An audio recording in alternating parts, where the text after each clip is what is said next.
ದೇಶವೇ ಬೆಚ್ಚಿ ಬೀಳಿಸುವಂತಹ ವರದಿ ನೀಡಿದ ರಾಷ್ಟ್ರೀಯ ಏಡ್ಸ್ ನಿಯಂತ್ರಣ ಸಂಸ್ಥೆ.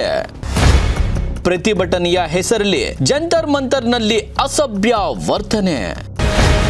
ಕಾಲೇಜು ವಿದ್ಯಾರ್ಥಿಗಳಲ್ಲಿ ಹೆಚ್ಚಾಗಿ ಕಂಡುಬರುತ್ತಿರುವ HIV ಸೋಂಕು. ಭಾರತದ ಸಂಸ್ಕೃತಿ ಹೀನ ಜೆನ್ಜಿಗಳು. ಅಚ್ಚರಿ ವರದಿ ಇಲ್ಲಿದೆ ನೋಡಿ.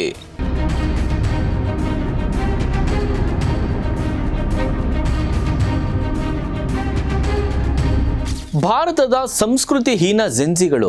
ಸ್ನೇಹಿತರೆ, ಇಡೀ ದೇಶವೇ ಬೆಚ್ಚಿ ಬೀಳಿಸುವಂತಹ ವರದಿಯೊಂದನ್ನ ಏಡ್ಸ್ ನಿಯಂತ್ರಣ ಸಂಸ್ಥೆ ಇದೀಗ ನೀಡಿರುವಂಥದ್ದು. ಈ ಕುರಿತಾದಂತೆ ಅಂಕಿಅಂಶಗಳ ಸಮೇತ ನಿಮ್ಮ ಮುಂದೆ ವರದಿ ಒಪ್ಪಿಸ್ತಾ ಹೋಗ್ತೀವಿ ನೋಡಿ. ವಿಡಿಯೋ ಪೂರ್ತಿ ನೋಡಿ. ಅದಕ್ಕೂ ಮುಂಚೆ ಇವತ್ತಿನ ಸಂಸ್ಕೃತಿ ಹೀನ ಇವತ್ತಿನ ಪೀಳಿಗೆಯ ಈ ಜೆನ್ಜಿಗಳು ಏನಿದಾರಲ್ಲ, ಈ ಕುರಿತಾದಂಥ ಒಂದು ಸಣ್ಣ ಪೀಠಿಕೆಯೊಂದಿಗೆ ಏಡ್ಸ್ ವರದಿಯ ಕುರಿತಾಗಿ ಕಂಪ್ಲೀಟ್ ಮಾಹಿತಿ ತೋರಿಸುವಂಥ ಪ್ರಯತ್ನ ಈ ವಿಡಿಯೋ.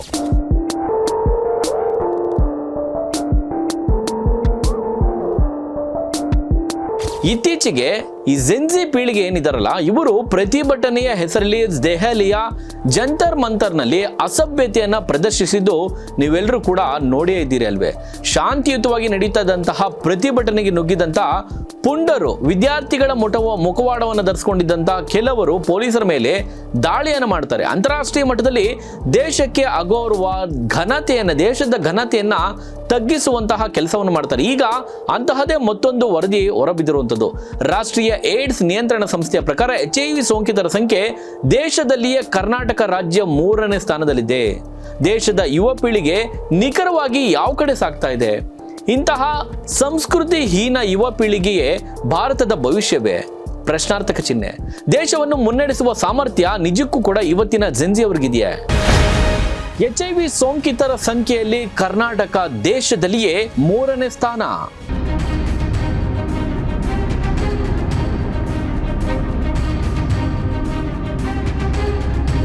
ಭಾರತದಲ್ಲಿ ಅತಿ ಹೆಚ್ಚು HIV ಸೋಂಕಿತರು ಇರುವಂತಹ ರಾಜ್ಯಗಳಲ್ಲಿ ಮಹಾರಾಷ್ಟ್ರ 1ನೇ ಸ್ಥಾನದಲ್ಲಿದೆ. ಇದರ ನಂತರ ಆಂಧ್ರ ಪ್ರದೇಶ 2ನೇ ಸ್ಥಾನದಲ್ಲಿದೆ. HIV ಸೋಂಕಿತರ ಸಂಖ್ಯೆಯಲ್ಲಿ ಕರ್ನಾಟಕ ದೇಶದಲ್ಲಿಯೇ 3ನೇ ಸ್ಥಾನದಲ್ಲಿರುವಂಥದ್ದು. ಇದೊಂದು ರೀತಿ ಆತಂಕಕ್ಕೆ ಎಡೆ ಮಾಡಿಕೊಟ್ಟಿರುವಂಥ ಸಂಗತಿ. ಇದಕ್ಕಿಂತಲೂ ಆತಂಕಕಾರಿ ಸಂಗತಿ ಇನ್ನೊಂದು ಬೇಕೆ ಸ್ನೇಹಿತರೆ. ಮತ್ತೊಂದು ಆಘಾತಕಾರಿ ಸಂಗತಿ ಏನಂದರೆ, ಕರ್ನಾಟಕದಲ್ಲಿ 18ರಿಂದ 25 ವಯಸ್ಸಿನ ಸುಮಾರು 7,000 ಕಾಲೇಜು ವಿದ್ಯಾರ್ಥಿಗಳಲ್ಲಿ HIV ಸೋಂಕು ಇರುವುದು ದೃಢಪಟ್ಟಿದೆ ಎಂಬ ವರದಿ ಇದೀಗ ರಾಜ್ಯವನ್ನೇ ನಡುಗಿಸಿರುವಂಥದ್ದು.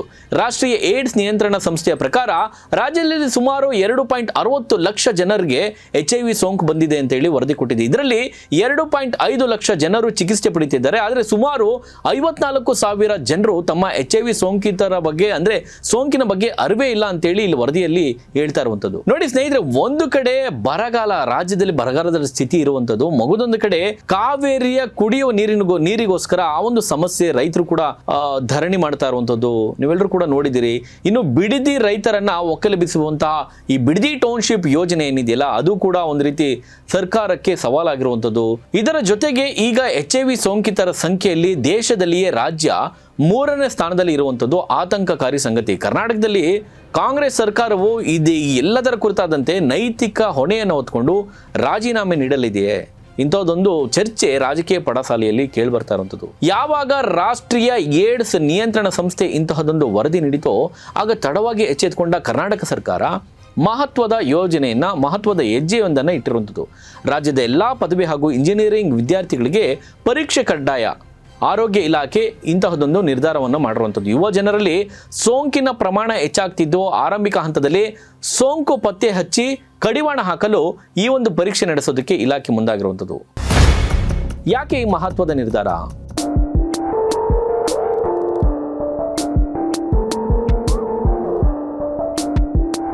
HIV ಸೋಂಕಿತರ ಸಂಖ್ಯೆಯಲ್ಲಿ ಕರ್ನಾಟಕ ದೇಶದಲ್ಲಿಯೇ 3ನೇ ಸ್ಥಾನದಲ್ಲಿ ಇರುವಂಥದ್ದು. ಸೋಂಕಿನಿಂದ ಬಳಲುತ್ತಿರೋ ರಾಜ್ಯದಲ್ಲಿ ಸುಮಾರು 2.60 ಲಕ್ಷ ಮಂದಿ. ಈ ಪೈಕಿ ಆಂಟಿ ರೆಟ್ರೋ ವೈರಲ್ ಥೆರಪಿ ಪಡೆಯುತ್ತಿರೋರು 2.5 ಲಕ್ಷ ಮಂದಿ.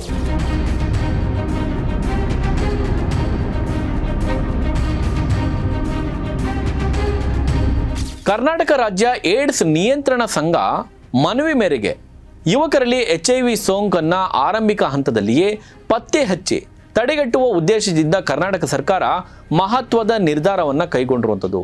ರಾಜ್ಯದ ಎಲ್ಲ ಇಂಜಿನಿಯರಿಂಗ್, ಕಲಾ ಮತ್ತು ವಿಜ್ಞಾನ ಕಾಲೇಜುಗಳಲ್ಲಿ ವಿದ್ಯಾರ್ಥಿಗಳಿಗೆ ಕಾಲೇಜು ಆವರಣದಲ್ಲಿಯೇ HIV ಪರೀಕ್ಷೆ ಹಾಗೂ ಕೌನ್ಸೆಲಿಂಗ್ ಸೇವೆಯನ್ನು ಒದಗಿಸಲು ಆರೋಗ್ಯ ಇಲಾಖೆ ಸಿದ್ಧತೆಯನ್ನು ಮಾಡಿಕೊಂಡಿದೆ. ಈಗಾಗಲೇ ವಿಶ್ವೇಶ್ವರಯ್ಯ ತಾಂತ್ರಿಕ ವಿದ್ಯಾಲಯ ಹಾಗೂ ಕಾಲೇಜು ಶಿಕ್ಷಣ ಇಲಾಖೆ ಈ ಕಾರ್ಯಕ್ರಮಕ್ಕೆ ಚಾಲನೆಯನ್ನ ನೀಡಿದೆ. ವಿದ್ಯಾರ್ಥಿಗಳ ಗೌಪ್ಯತೆಗೆ ಸಂಪೂರ್ಣ ಗೌರವ ನೀಡಲಾಗುವುದು ಎಂದು ಆರೋಗ್ಯ ಇಲಾಖೆ ಕೂಡ ತಿಳಿಸಿರುವಂತದ್ದು. ವರದಿಗಳ ಪ್ರಕಾರ ಅಸುರಕ್ಷಿತ ಲೈಂಗಿಕ ಸಂಪರ್ಕ ಹಾಗೂ ಮಾದಕ ವಸ್ತುಗಳ ದುರ್ಬಳಕೆ HIV ಸೋಂಕು ಪ್ರಕರಣ ಹೆಚ್ಚಾಗೋದಕ್ಕೆ ಪ್ರಮುಖ ಕಾರಣ ಅಂತೇಳಿ ಇಲ್ಲಿ ಹೇಳಲಾಗ್ತಾ ಇರುವಂತದ್ದು. ಆದ್ದರಿಂದ ಸೋಂಕಿತರನ್ನ ಆರಂಭಿಕ ಹಂತದಲ್ಲಿಯೇ ಪತ್ತೆ ಹಚ್ಚಿ ಅದರ ಹರಡುವಿಕೆಯನ್ನು ತಡೆಗಟ್ಟೋದು, ಕಾಲೇಜು ವಿದ್ಯಾರ್ಥಿಗಳಿಗೆ HIV ಕುರಿತು ಒಂದಷ್ಟು ಅವೇರ್ನೆಸ್ ಮೂಡಿಸೋದಕ್ಕೆ ಈ ಒಂದು ಪರೀಕ್ಷೆಯನ್ನು ಮಾಡೋದಕ್ಕೆ ಕರ್ನಾಟಕ ಸರ್ಕಾರ ಮುಂದಾಗಿರುವಂಥದ್ದು. ಒಟ್ಟಾರೆ 18 ರಿಂದ 25 ವರ್ಷ ವಯಸ್ಸಿನ ಕಾಲೇಜು ಯುವಕರಲ್ಲಿ ಹೆಚ್ಚಾಗಿ ಕಂಡುಬರ್ತಿರೋದ್ರಿಂದ ಜೆನ್ಜಿಗಳು, ಈ ದೇಶದ ಜೆನ್ಜಿಗಳು, ಈ ರಾಜ್ಯದ ಜೆನ್ಜಿಗಳು ಎತ್ತ ಸಾಕ್ತಾ ಇದ್ದಾರೆ.